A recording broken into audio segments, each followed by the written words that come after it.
ਸਾਡੇ ਵਰਗੇ ਯਾਰ ਵਿਸਾਰੀ ਜਾਣਾ ਹੈ, ਠੰਡੇ ਦੁੱਧ ਨੂੰ ਫੂਕਾ ਮਾਰੀ ਜਾਣਾ ਹੈ। ਕਦਰ ਪਛਾਣਨ ਵਾਲੇ ਛੱਡ ਕੇ ਬੇਕਦਰਾਂ ਤੋਂ ਸਦਕੇ ਵਾਰੀ ਜਾਣਾ ਹੈ। ਭਾਰ ਵਧਾ ਕੇ ਦਿਲ ਤੇ ਗੁਜ਼ਰੇ ਵੇਲੇ ਦਾ ਆਪਣਾ ਗੁੱਡਾ ਆਪ ਉਲਾਰੀ ਜਾਣਾ ਹੈ।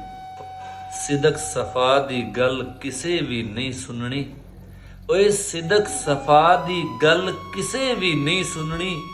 ਅੰਨੇ ਖੂਹ ਵਿੱਚ ਵਾਜਾਂ ਮਾਰੀ ਜਾਣਾ ਹੈ। 4 ਦਿਹਾੜੇ ਖੇਡ ਤਮਾਸ਼ਾ ਦੁਨੀਆ ਦਾ, ਓਏ 4 ਦਿਹਾੜੇ ਖੇਡ ਤਮਾਸ਼ਾ ਦੁਨੀਆ ਦਾ।